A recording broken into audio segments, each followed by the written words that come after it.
So what makes a great marriage? In this day and age, one of the concerns of this generation is how to marry right, get a right partner, and most importantly, build a good home. Because we've seen families falling apart lately. You see people so-called in love, and a week after they get married, or a year or two after they get married, then, you start seeing some things. We've seen people projecting certain things who are like, hey, if you're a woman, you have to do this, you have to do that, you have to do. What actually makes marriage successful? There is this video that I want us to look at from Nhyira FM by the celebrated gospel musician, Amy Newman, who shared some tips, some strategies, some things that have really made her to stay married for over 45 years, right? For over 45 years. And we're not going to be listening to the whole video, just a part of the video. Then we'll come back and share some thought on some of the things that she spoke about. So you've been married for 46 years? Yes. Wow. What has kept your marriage? What has kept your marriage? Hey, I'm Brasso, Papa. I'm Brasso. Me find some fun there. On the Bible say, "You do the yehu, for the boss that love your enemy." Na mukunu ntum ye my enemy. And some find they say, "Mukunu ye maze." Me I always want peace. Na mukunu so obia. Sanala nyim da wa yo bonu kra po a. Na why you mean for when you go. Well, yeah, you won't stop. Yeah, when it comes up and namana, I rather go ask for forgiveness of Jamonka. Yon Yasembiala. It is submissiveness. Because I was living in my husband's family house, so you can imagine. Oh, for how many years? Yet so for 20 years. We couldn't family house. I mean, you mean Kumanwati. They treated you fairly. No, really? It's not that easy. But it's not easy. But in Chawat, so that's it's a woman. It's a call.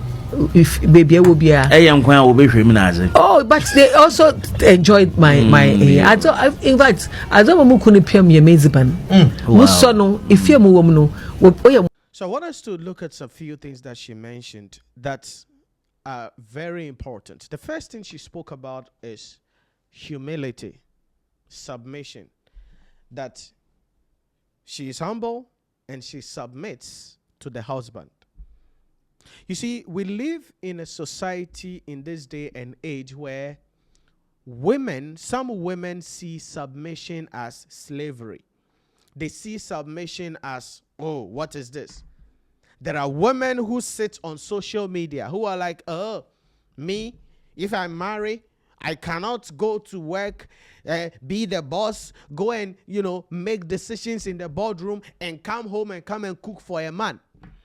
Hey, me, I cannot submit myself to be the one to do this, to do this. And that is the same thing killing and destroying this generation. Many people lack a simple concept of submission. Listen, two captains cannot be in a ship. You cannot see yourself as the one who is on top of the world. No. For starters, you didn't marry the man. The man married you. The man came to pay your bride price. And you are responsible for bringing and building the home. And the home is built through humility and submission. You need to learn how to talk to your man. You need to learn how to talk to your husband. Even if your husband is not making as much money as you supposedly are making, you must know and understand that whether you like it or not, he is your husband. He is the head. And this is a core thing. And this is in scripture. This is the core thing of every successful marriage. But this generation, the average woman sees submission as slavery. Oh, me. Hey, Saga, Willie. I don't give myself, I won't give myself to a man, a man. What? And this is why we are having the problems we are having in our relationships and our marriages. And this is gradually even creeping into the church with the mindset that, oh, it's wrong to submit to a man. That if you're a woman, you shouldn't allow yourself, you shouldn't submit to your husband. And so there are women who submit to their bosses and disrespect their husband. There are women who will go to work and kowtow, submit, respect their bosses than they respect their husband. Think about it. There are women who respect their pastors, and please, I don't mean to disrespect any pastor. But there are women who will submit, who respect their pastors more than they respect their husband. But your husband is the head of your home. You owe submission to your husband, not to your pastor, not to your boss. But we live in this delusional society where the average woman thinks it is okay to be submissive to their bosses, to be submissive to their pastors, but they cannot submit to the man they call their husband. And it goes with the issue about respect, that you don't have respect because you submit to something you can look up to. You submit to something that you respect. You submit to something that you see as the source of your survival. That is why you will submit to your boss, because he pays your salary. That is why you submit to your pastor, because you see him as your spiritual shepherd, your spiritual father. But your husband, how do you see him? And this is the problem. And this is the first thing we must understand. Submission. Listen, ladies. Submission is not slavery. Don't follow people saying things they have no knowledge of. Because our society, this generation, we are cooked. That was actually a comment that someone made under this video, that this generation, we are cooked. Because there is this myth about, hey, Charlie, if you're a woman, you got to stand your ground. Don't allow a man to walk over you. Don't let your man, tell you what you are supposed to do. You are a woman. You have an authority. Exert your authority. No. You can be a woman and be the CEO of your company. Give orders at your workplace. But when you get home, you don't give orders to your husband, because you can give orders to your children, not to your husband. Your husband is not one of your employees. So you can exert your authority in your workplace. You are the CEO. You have people below you. You can exert your authority over your children. But you cannot exert that same authority you exert your employees on your husband, because your husband is not your employee. Your husband is the head of the family. He is the head of the home. So you submit to him. And this is a simple truth that is breaking a lot of families, a lot of relationships these days. Because the average woman is delusionally walking around thinking they are on top of the world. The average woman walking around delusionally thinking they have the right, and so they can behave anyhow.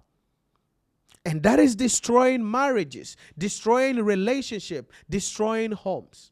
But that's the first thing we must understand. And that is the issue in respect of submission, humility. The second thing that was mentioned that I want us to highlight well is upbringing. She came from a good home. And this is where parents come in. Parents, we must raise our children in the right way. We must raise our children to understand their role in the society, their roles in the family, their roles when they come up. So upbringing is crucial. There are sometimes you sit down and then you watch somebody talk. especially some of the ladies, and they are talking on a subject matter issue, then you ask yourself, which home is this person coming from? Who are the parents of this person? Because you wonder whether that was how she was brought up. You wonder whether that was how she was taught. So upbringing is a crucial thing.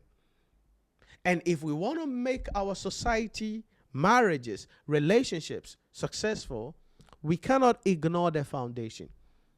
So let's go back to the foundations. We've sometimes become blinded as if we are more sensible than our parents. We think we know more than our parents. We think we know better than our parents. And our parents, their time has passed. They don't know what's up. They don't know what is going on. Yeah, we are the ones who know what is going on. We are the ones who know what's up. And we are failing at everything. The things that made our parents successful, we have ignored them, and we think we are wiser in our own eyes. But I think we can build a solid relationship. I think we can build responsible families. I think we can build good marriages that will stand the test of time. And that will come if we will understand our places in the marriage, we will understand the purpose of the marriage, and we'll be able to walk this journey. Then we can become successful. Let me hear from you in the comment section. What do you think about this subject? And I'll see you in the next one.